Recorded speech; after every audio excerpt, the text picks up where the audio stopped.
안녕하세요, 군사돋보기입니다. 지난 시간에 스텔스 전투기도 격추시킨다는 러시아군의 S-300과 S-400 방공 시스템이 실제로는 하이마스를 통해 날아오는 GMLRS 로켓을 탐지조차 하지 못한 채 파괴당해 버렸다는 소식을 전해드리면서 곧 헤르손의 우크라이나 공군 전투기들의 본격적인 공습작전까지 이어질 것이라 말씀드렸는데요. 역시나 이 예상이 적정했을 뿐만 아니라 우크라이나 공군이 이전과는 비교할 수 없는 강력한 전력을 갖춰 러시아군을 향해 일방적인 공습작전을 퍼붓고 지금까지와는 비교할 수 없는 막대한 피해를 입힐 수 있게 되었습니다. 그런데 이 과정에서 혹시 전투기 공습작전에서조차 미군의 전투기가 직접 헤르손을 타격하기 위해 출격했음을 의심할 수밖에 없게 만드는 정황 또한 포착되었습니다. 우크라이나 전장에서 설마 이것까지 발견될 줄은 몰랐는데, 이를 보면 왜 러시아군의 방공 자산들이 힘을 쓰지 못하고 있는지 납득이 간다는 생각도 드는데 무엇 때문인지 알아보겠습니다. 최근 우크라이나가 주변국들로부터 25대의 전투기를 지원받았음은 물론 이스라엘제 중거리 공대공 미사일과 신형 레이더, 항전 장비까지 얻어 훨씬 강력한 전술기 전력을 갖추게 되었기 때문인데요. 지금도 우크라이나군은 M14 하이마스와 M270 MLRS의 로켓탄이나 다른 곡사포 등을 통해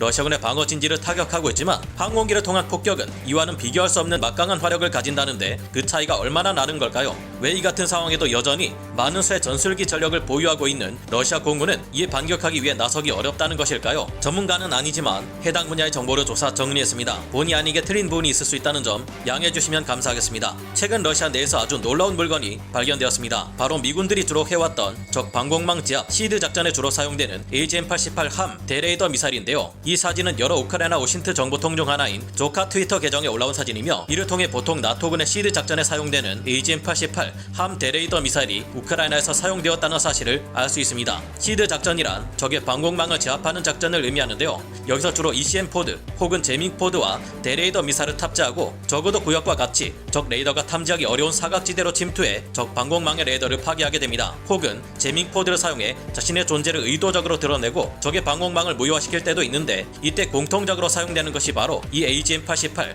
함 대레이더 미사일인데요. 이 미사일을 사용해 적의 레이더를 무용지물로 만들면 적의 방공망은 자신을 파괴하는 항공기나 미사일을 조준할 수 있는 수단이 사라지게 되기에 방공포대 전체가 무력화되어 버립니다. 이 AGM-88 함 대레이더 미사일을 사용한다 해서 러시아군의 방공망 전체를 무력화할 수 있는 것은 아니지만, 넓은 범위와 고고도의 위협에 대응하는 장거리 방공망과 중앙 관제 레이더 등을 파괴하는 것이 가능합니다. 조카 트위터 계정은 이 AGM-88 함 대레이더 미사일이 소-27 전투기나 미그-19 전투기로부터 발사된 것일 수도 있지만 미군이나 나토 측의 항공기로부터 발사되었을 것이라 추측하기도 하는데요. 이 AGM-88 함 대레이더 미사일은 사정거리가 90km 정도에 불과하기에 이것을 사용하려면 전투기가 직접 우크라이나 영공 안에 진입해야 하는데요. 이 미사일의 운용을 위해서는 목표물 레이더의 전파 특성이 입력된 사격 통제 장치 및 레이더 리시버가 반드시 필요하다는 점을 들어 러시아 측 오신트 보도들에서는 나토의 전투기가 우크라이나 전쟁에 직접 개입한 것이라 비난하고 있습니다. 이런 정황이 발견되었다는 것만으로 조만간 푸틴이 핵무기를 발사하겠다거나 3차 대전을 일으키겠다는 협박을 해댈 것이 예상되는데요. 함 대레이더 미사일은 소련제 항공기에서 발사될 수 없고, 이를 발사할 지상의 발사대 플랫폼 또한 많지 않다는 점도 나토군의 개입을 의심케 합니다. 반면 이는 우크라이나군이 러시아군에게 쏜 것이 맞다는 주장도 있고, 나름 이를 입증할 만한 근거도 있어서 진실은 시간이 지나 봐야 알 수 있을 것 같은데요. 어쨌거나 우크라이나 측이 AGM-88 함 대레이더 미사일을 사용한 것이 맞다면 이는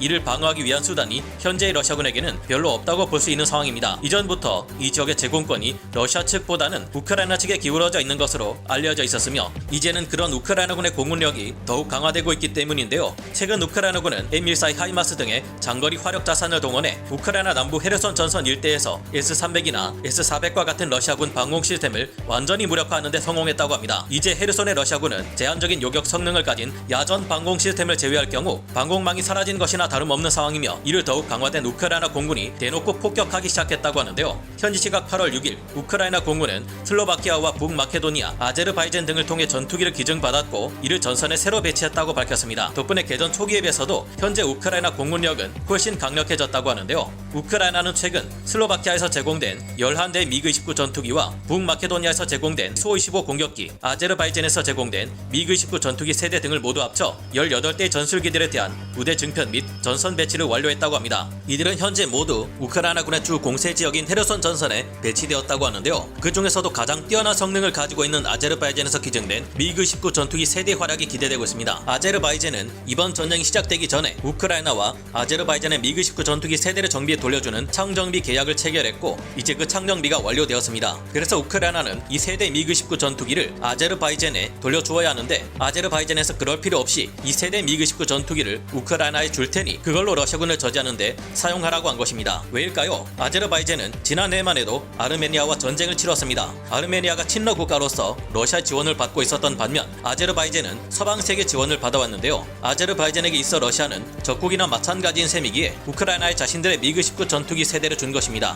이 사실이 주목받는 이유는 창정비 과정을 통해 새로 태어난 아제르바이잔의 미그 19 전투기 세대의 경우 기존 우크라이나 공군의 미그 19와는 차원이 다른 전투력을 보유하고 있기 때문인데요. 아제르바이잔은 군사 강국 이스라엘의 도움을 받아 15대의 미그 19 전투기를 지난해까지 개량해 IW-ER 공대공 미사일의 운용이 가능하도록 만들었습니다. 새로운 추진 시스템을 추가한 덕분에 IW-ER 미사일은 사거리가 100km를 상회할 정도로 크게 늘어났는데요. 이 미사일이 목표물에 가까워졌을 때 2차 추진 시스템을 통해 미사일을 다시 한번 가속시키고 운동 에너지를 증가시켜 전투기가 회피할 수 없는 노 이스케이프 존 구역을 늘리는 무서운 미사일입니다. 이런 IW-ER 공대공 미사일과 이스라엘제 레이더를 사용하는 아제르바이잔의 미그 19 전투기 세대는 이전과 비교할 수 없는 장거리 공대공 전투 능력을 가진 것으로 평가받아 왔습니다. 러시아 공군의 전투기들은 이번 전쟁에서 자자했던 명성에 비해 실제 성능이 기대 이하인 것으로 드러나고 있는데요. 그 이유가 부족한 러시아 공군 조종사들의 역량 때문이든 전투기 자체의 성능이 크게 떨어지기 때문이든 강력한 아제르바이잔의 개량형 미그 19 전투기 세대가 우크라이나 지원됨으로 인해 큰 기업을 받게 되었습니다. 우크라이나는 개전 이전까지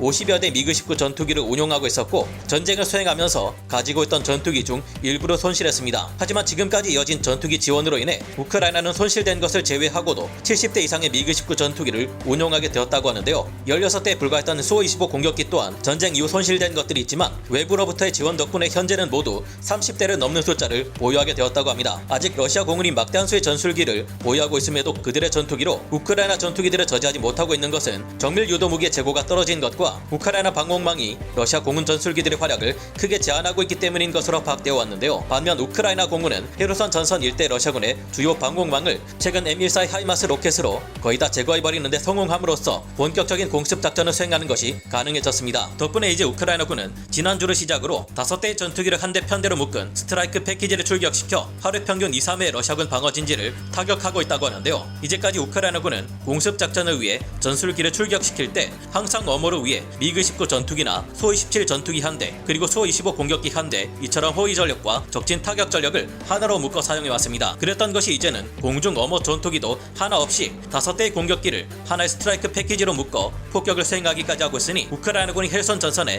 제공권을 완전히 장악했다고 봐도 될 듯합니다. 우크라이나군이 대놓고 이처럼 공중 폭격을 수행할 수 있게 되었다는 점은 앞으로의 전투에서 우크라이나군이 크게 유리해졌다는 것을 말해주는데요. M14 하이마스 다연장 로켓과 M270 MLRS 모두에서 사용하는 로켓탄들은 수백 개의 자탄을 보유하고 있거나 단일 고폭탄을 탑재하고 있으며 사거리가 버전에 따라 70km에서 150km에 달하지만 탄두 중량이 90kg 정도에 그칩니다. 하지만 소련제 전투기인 미그 19나 소-25 공격기가 사용하는 항공폭탄의 탄두 중량은 가장 작은 것이 250kg인데요. 이 같은 항공폭탄을 본격적으로 대량으로 투하해야 될 경우 러시아군은 강화된 방어진지를 주축으로 우크라이나군을 막으려 해도 큰 타격을 받을 수밖에 없을 것을 예상할 수 있습니다. 우크라이나군이 헤르손을 본격적으로 공략한다면 앞으로 견고한 방어진지를 가진 러시아군의 방어진지에는 우크라이나 공군의 항공폭탄 공격과 에이테킴스 전술탄도 미사일 등을 쏟아붓고 가벼운 방어진지에는 하이마스 다연장 로켓과 포병의 포격 그리고 드론을 통한 정밀 타격으로 대응하며 갈수록 러시아군의 전력을 더욱 약화시켜 갈 것이 예상되는데요. 갈수록 심각한 전쟁 범죄를 저지르며 자포리자 원전에 심각한 재앙을 일으키려는 위협까지 가하고 있는 러시아군에게 더 이상 전세를 뒤집을 만한 변수는 발생하지 않기를 바라며 우크라이나군이 독재에 맞서 승리할 수 있기를 기원해봅니다. 오늘 군사 돋보기 여기서 마치고요. 다음 시간에 다시 돌아오겠습니다. 감사합니다. 영상을 재밌게 보셨다면 구독, 좋아요,